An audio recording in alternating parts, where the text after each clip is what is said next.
the channel. I hope everyone is doing well. Sorry, content has not been as consistent as usual. I just landed in Madrid and I saw an interesting article, so I thought I'll hop online and pretty much give you my thoughts on it. Apologies if the quality is not 100%. Obviously, I don't have my PC with me. I'm recording on a laptop, so bear with me as we go. So, as you all know, Mr. Matty interviewed Todd Howard, and there were some interesting points regarding Starfield. There's some really good news and then some not so good news. But anyways, we'll go through it as we go. We'll walk through a Reddit article here, which covers most of the points the interview spoke. So obviously, it's a very long interview. But our user here, Tower Security, has made some pretty good summary notes. So we'll read through summary notes and then I'll give you my thoughts on the whole situation. So here's my main points from the Mr. Matty Plays interview with Todd Howard today. So Bethesda chief Todd Howard appeared on the Mr. Matty Plays YouTube channel today. I recommend anyone following BGS to watch the whole interview. However, because it's over an hour long, here are the key points for Starfield fans.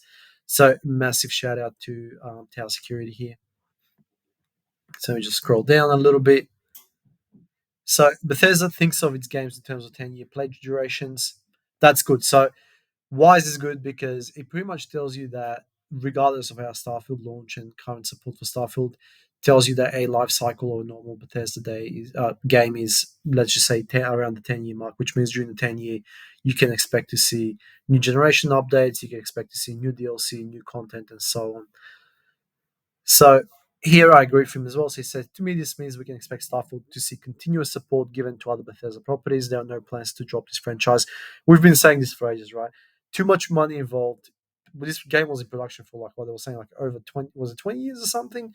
Or since they registered the IP or whatever. It's just been insane. There's no way they're going to ditch this, especially how the game has improved since the two major updates come. But anyways, more on that later. So the 6-week update is no longer going to be cadence going forward. So they said every 6 weeks we'll be getting Starfield updates, but that hasn't been the case in the first 8 months of the game. So I don't see why this is going to be a problem going forward, as long as they continue to drop large updates. So in May and June, we've had some huge updates. I did not expect that to be the case going forward consistently, but I did expect it to continue until we received Shattered Space, but I don't think that's just going to be the case. Unfortunately, that's when the bad news come in, right? He said more or less there's going to be more gap between the massive updates going forward, and we should not expect them to be released monthly. So Shattered Space has been in development since September 2023, and this is in line with him pretty much saying every year they'll be releasing annual expansions. And if the expansions are like the size of, say, Fallout, that's okay. If they're larger than that, even better, because the Bethesda sort of way is, you drop one DLC and then you wait for ages and then drop another one. But with Starfield, given how much potential the game has, and they can move in which and whatever direction that they like to, and there's just so much content to be filled. I hope that the major updates do drop a lot of content, not just the expansions themselves. So here we were saying annual story expansion, nothing new there. So these are two big points. Annual story expansions that flashes out the individual planet would be amazing. So for those who didn't watch the interview, essentially what he said was they'll add a one planet and the whole DLC will pretty much revolve around one city.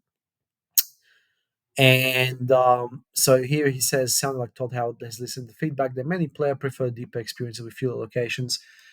I get that, and I agree with that to a certain degree. Though Todd Howard himself said stuff is a different beast together, and they want to nail that planet exploration, albeit it does feel a bit barren. He said they cannot replicate the Skyrim and Fallout experience because it's one map. Here they have the whole procedural generation. So I think the idea here is to focus on procedural generation improvements rather than just giving us one planet content with every expansion. If they're gonna do that, I would expect to see a lot more, like in terms of like say mechs or rovers or just stuff like that being dropped constantly, and then have that one main story expansion per year. So there'll be one more expansion that's already in the works, so we confirmed that. And he pretty much said, depending on the reception, it will dictate how many new expansions will get going forward. So if there's no interest, obviously, if the community is not interested, there'll be a lot less expansions to come. But for now, we have confirmed one more following Shattered Space. So at least that gives us a glimpse into their commitment going with the game going forward. So when it came to the creations and the Vulture mods, so he did say they're looking at the feedback, so he knows that the feedback hasn't been great. He can obviously see the reviews tanking, but the biggest takeaway here is he said he reads like all the comments. I feel like he's the sort of person that'll go from channel to channel and like get the feedback on what the players in the community want, and then that's a great attribute of a leader, right? And that's why Todd Howard has lasted as long as he has with Bethesda. I mean, he's been head of Bethesda for how long now? So basically, Todd said BGS is not trying to sell slices of the Trackers Alliance. They try to figure out how to bundle a quest weapon, blah, blah, blah. Look, here's the thing.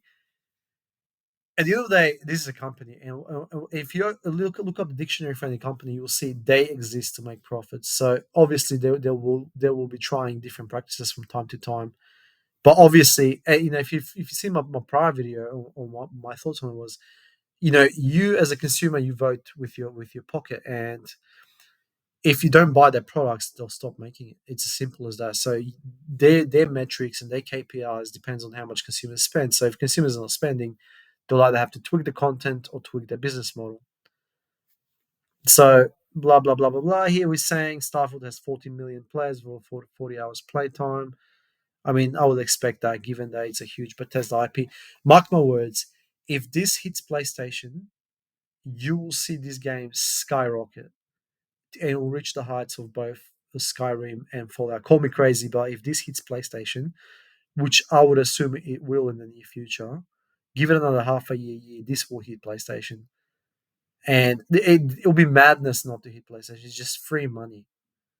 I would by then this game is going to be improved tenfold, and they're going to get much better experience than what we did at launch. Anyways, that's my thoughts, guys. I think the future is looking brighter than ever. It's good that Todd Howard came out and interviewed with this person and gave us some sort of a roadmap. He did say more of a roadmap will follow. Like I think he said by July, August. So stay tuned for that. We'll get much more detailed of what's to come. But I assume between now and Shattered Space, we're either going to get Max or Rovers. They will drop. It's just a matter of time. We've already seen them. It's in the works. It's no reason not to. I would assume there's going to be at least another one major update before Shattered Space. I was hoping we'll continue to get major updates at the beginning of every month, but I don't think that's going to be the case anymore. Now they sort of come out and said, hey, it just so it happened that the May and June update were so close together. Don't expect that to be just standard business practice going forward. Let me know your thoughts in the comment section below. Do you think this is a good and clear indicator of where things are going, or do you think this is just same old Starfield? Personally, as I said, I'm super excited. The key takeaway here is they will continue to support the game. The bad news being the fact that we're not going to be getting major update every month, but hey, it is what it is. Anyways, guys, thank you for watching. I do appreciate your time, and I hope to catch you in the next video.